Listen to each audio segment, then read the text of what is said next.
Amém. Orar. Amém.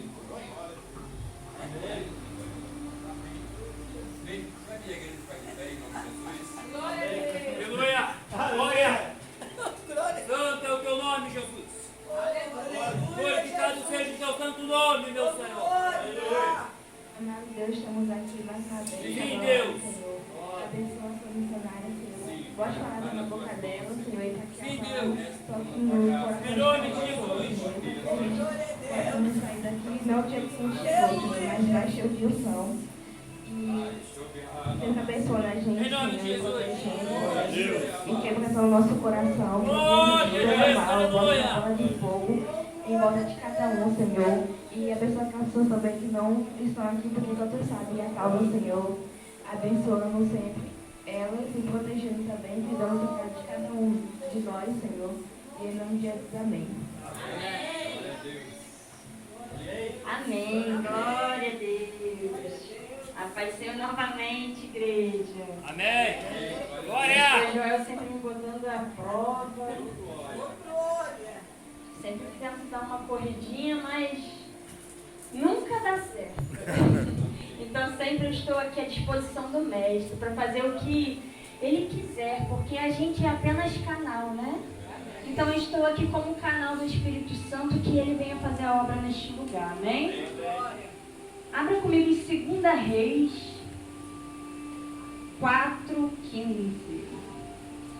2 Reis 4:15.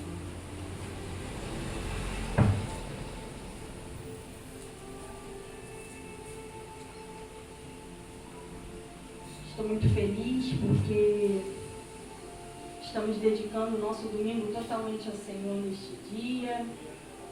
Não havia conhecido ainda a casa dos pastores, mas que Deus continue abençoando essa obra, prosperando. Amém. E que Deus continue fortalecendo esse grupo de missões, porque nós sabemos que não é fácil, né? Hoje em dia é muito difícil você ganhar alguém para Jesus.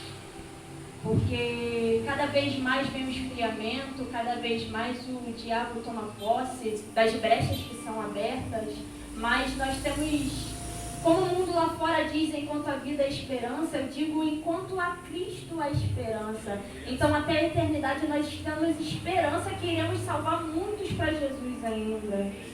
Amém? Todos acharam? 2 Reis 4:15 diz assim: então Eliseu mandou chamá-la de novo. Geazi a chamou. Ela veio até a porta. E ele disse: por volta desta época, no ano que vem, você estará com um filho nos braços. Ela contestou: não, meu senhor, não iludas a tua serva, ó homem de Deus. Mas como Eliseu lhe dissera, a mulher engravidou. E no ano seguinte, por volta daquela mesma época, deu à luz um filho.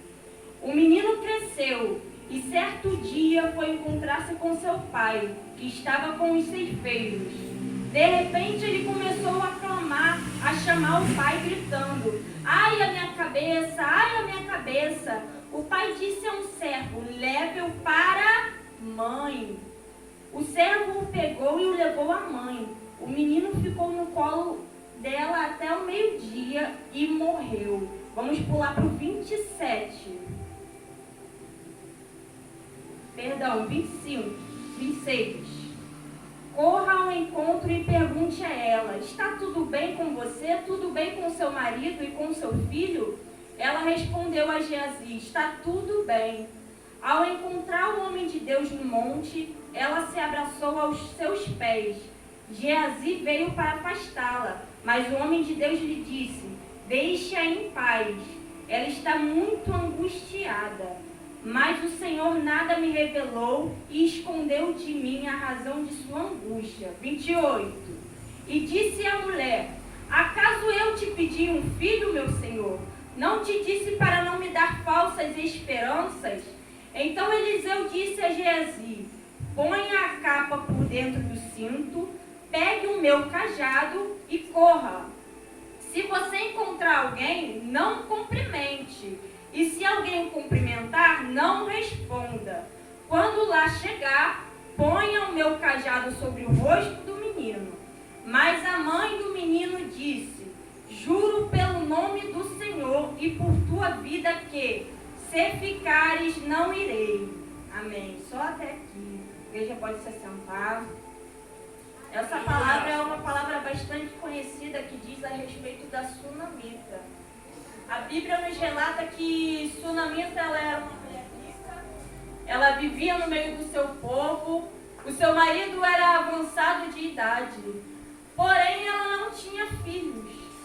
Mas a Bíblia também nos diz que quando Eliseu passa na cidade, ela sempre o chama para comer em sua casa. E nós podemos já ver daqui que sunamita era uma mulher receptiva. Ela estava acostumada a servir em sua região, ela estava acostumada a ser serva. E muitas das vezes nós, como mulheres, nós estamos que ser prontas para servir. Porque a palavra diz que é melhor dar do que receber. Então a sunamita ela estava acostumada a servir. Tanto é que quando Eliseu em um dia passava em sua casa, ela diz ao seu marido que ali passava um santo homem de Deus. E nós podemos também ver que ela tinha discernimento do Espírito. Porque tem pessoas que, quando vemos de longe, até parecem ser de Deus, mas quando está convivendo conosco, nós não vemos que não é nada daquilo, não é mesmo? Existem pessoas que de longe parecem ser profetas de Deus, mas quando estamos lado a lado convivendo, elas não têm nada de Deus. Mas sunamita, ela esperou conviver com o profeta Eliseu para declarar que ele era um santo homem de Deus.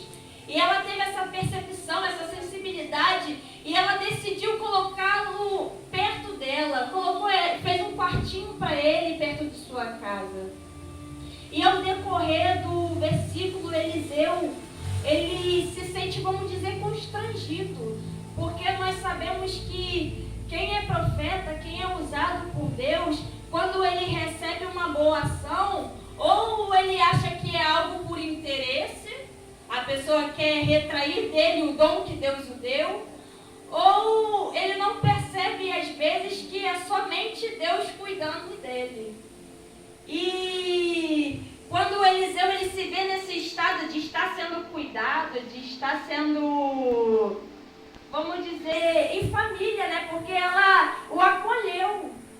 Ele sente a necessidade de abençoá-la, ele sente a necessidade de retribuir tamanha compaixão que ela estava tendo com ele. E ele pede para que o seu servo venha perguntar a ela o que ela queria. E ela diz que ela não queria nada, porque ela era feliz no meio do seu povo. E muitas das vezes, a gente acha que não precisa de nada. Porém, naquela época, nós sabemos que uma mulher, quando ela não tinha filhos, era talvez uma vergonha naquela época. Porque quando a gente lê a história de Ana, a gente vê que Penina, ela irritava Ana todos os dias porque ela não tinha filhos. E porque a Penina tinha filhos. Então a gente vê que nessa época, ter filhos para a mulher era uma coisa muito desejável, era uma coisa muito que era gratificante ter filhos. Como até hoje é, né? E quando Geazi pergunta a ela, ela diz que ela era feliz no meio do seu povo. Mas Geazi logo vai até o Eliseu e diz para ele que ela não precisava, mas ele ainda dá uma instrução. Ele fala: bom, ela não tem filhos e o seu marido é avançado de idade. E Eliseu, ele não pergunta a ela novamente, ele logo declara a palavra sobre ela. Ele diz: por esse ano você conceberá e terá um filho. E a palavra, ela é concluída, porque veio diretamente da boca de Deus. Então, muitas das vezes, parece que a gente não precisa de nada, mas Deus, ele conhece cada um de nós e ele sabe da nossa necessidade. Por mais que a gente, naquela época, a sunamita, ela achou que não precisava de um filho. Mas Deus, ele, através de uma coisa que ela fazia, que era servir um profeta, que era adorar o Senhor, Deus viu a necessidade de dar o filho a ela. E muitas das vezes é assim na nossa vida. A gente está dentro da casa de Deus, fazendo a vontade de Deus, e talvez a gente ache que não precisa de nada mais. Mas é impossível você fazer a obra de Deus e Deus não te retribuir por isso. Sabe, porque a palavra nos diz que buscai primeiro o reino dos céus, que as demais coisas vos serão acrescentadas. E essas coisas vos serão acrescentadas por mais que você ache que não falte mais nada. Então, querido, talvez você precise de uma cura interior, talvez você esteja querendo... Você ora constantemente pela salvação de um familiar. E conforme você está dentro da casa de Deus, o Senhor, Ele concede isso a você. Porque é fazendo primeiro a vontade dEle. Porque nós sabemos que quando estamos dentro do centro da vontade do Senhor, Ele age na nossa vida, não porque Ele é um Deus que precisa ser adorado para dar. Não porque é uma troca, mas porque é uma forma de retribuição. E o Senhor, Ele concede isso. E Ele concedeu isso na vida de Sunamita. E quando o seu filho mais para frente, ele vem a morrer, ela tem uma atitude que eu acho interessante, porque ela foi um pouquinho fria. Porque quem julgaria uma mãe por chorar a morte de um filho? Quem julgaria uma mãe por estar de luto mediante a morte de um filho? Só que ela teve uma atitude diferente. Ela agiu cautelosamente, ela foi muito sábia. E isso nós devemos aprender com a Sunamita. Porque quando o seu filho estava morto, ela preparou tudo para ir até o profeta Eliseu. Vamos dizer quantas horas se passaram nesse meio tempo dela sair de casa e ir até o Eliseu. Olha quanto tempo ela precisou se manter forte. Olha quanto tempo ela precisou se manter firme. Sabe por quê? Porque em meio à dificuldade tem muitas pessoas que se entregam. Tem muitas pessoas que até caem. Tem muitas pessoas que até se decepcionam com o próprio Deus. Porque aqui nós podemos ver que quem prometeu a ela foi o próprio Deus. E quando ela se vê em situação que o seu filho morreu, ela não contesta a Deus. Ela não, vamos dizer, não coloca Deus contra a parede, né? Lá em Paulo diz que quem somos nós para contestar Deus? Quem somos nós para contestar o Criador? Por acaso nós poderemos dizer a Ele por que me fizeste assim ou por que me colocou nessa situação? Não, querido, Deus sabe de todas as coisas. Se você está passando por uma situação difícil, creia que é para glorificar o nome dEle. Creia que essa situação vai passar, porque muitas das vezes não é sobre nós, mas é sobre Deus. É para glorificar o nome dEle. E nós sabemos que os planos de Deus, eles não podem ser frustrados. Então, se Deus prometeu algo para a sua vida, se Deus te deu algo, te deu um filho, ou até mesmo uma coisa material, espiritual, ei, querido, o plano de Deus, ele não pode ser frustrado. Não é mediante a uma morte que você vai achar que Deus arrancou de você ou que você perdeu para o inimigo. Faça como a Sunamita. Ela não se manteve caída, ela se manteve firme. Foi até o profeta que foi quem prometeu ela aquele filho.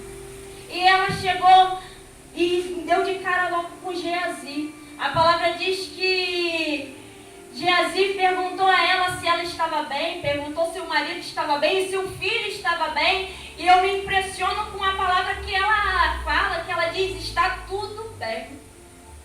Sabe por quê, querido? Porque tem momentos na nossa vida que nós não podemos expor o nosso problema para qualquer um. Nós não podemos expor o que nós estamos passando para qualquer pessoa. Por mais que pareça ser amigo, por mais que seja da igreja, querido, tem coisa que é só entre você e Deus. Sabe por quê? Porque talvez para você seja um desabafo, mas aquela pessoa, ela não tem poder para te ajudar. Então vai direto contar o seu problema para quem pode resolver, que é o próprio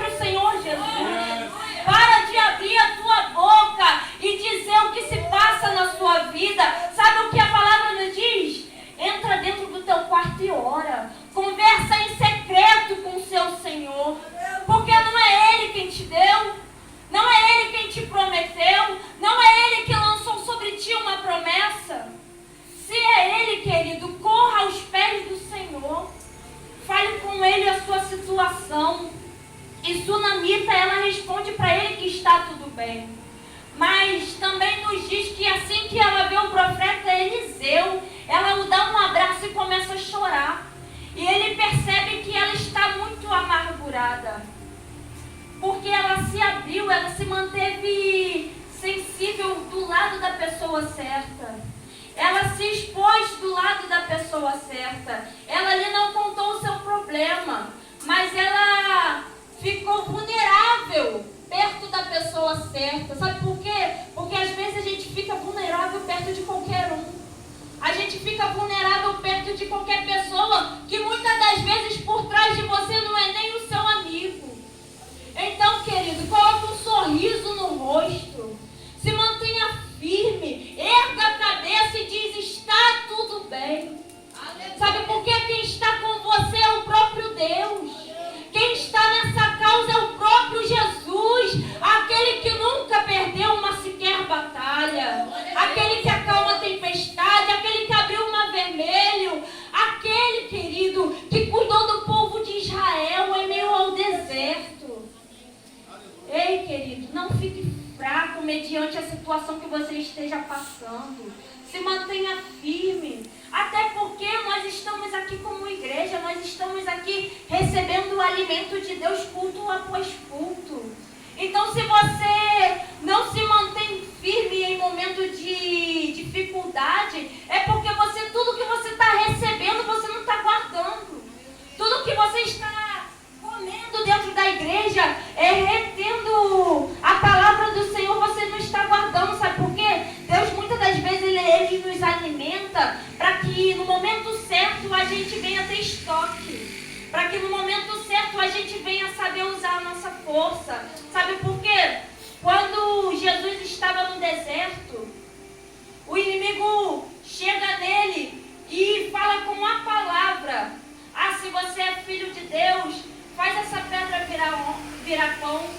Só que Jesus também, através da palavra, falava: não, mas tem um também. Sabe o que é isso, querido? Não basta apenas você se alimentar dentro da igreja. Você tem que se alimentar dia após dia. Sabe por quê? Aqui é lançada uma palavra, mas o que você estuda dentro de casa é algo a mais. Para quando o inimigo chegar para você e falar: ó, está escrito isso, você também falar: mas também está escrito isso. Então tenha algo a mais de Deus, porque é isso que nos mantém de pé, é isso que nos mantém firme, é isso que nos faz ser como a sunamita, não se entregar. Então ela chegou até Eliseu e diz: por acaso eu te pedi algo? Por acaso eu te pedi um filho?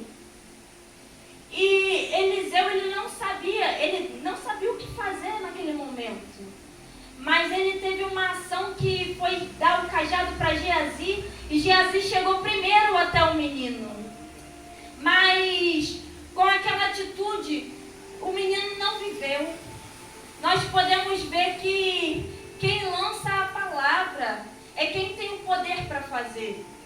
E quando Eliseu, ele chega naquele menino, ele faz uma atitude profética, o menino logo ressuscita. Ei, querido, nós podemos ver que sobre nós há uma palavra. Não foi um parente que te prometeu, não foi um amigo que te prometeu. Sobre a sua vida há uma promessa e foi Deus quem prometeu. Aleluia. Então, querido, não ache que a situação que está vivendo agora é para a morte. A situação que você está vivendo agora é para a vida e é para glorificar e bendizer o nome do Senhor Jesus. Sabe por quê? Porque não há milagre sem luta. Se a gente viver somente em milagre, milagre, milagre, o que nós vamos contar para as pessoas? Como nós vamos ajudar outras pessoas que estão vivendo situações parecidas? E Deus faz isso conosco. Deus muitas das vezes Ele nos coloca em situações para que nós venhamos aprender a cuidar das pessoas, a saber trabalhar nas pessoas mediante aquilo que nós também vivemos. Então, querido, saia daqui firme nas promessas do Senhor. Não importa a situação, digo e repito, não importa a situação difícil que você esteja vivendo, importa é para quem você vai correr, importa é em quem você vai pedir.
Deus pode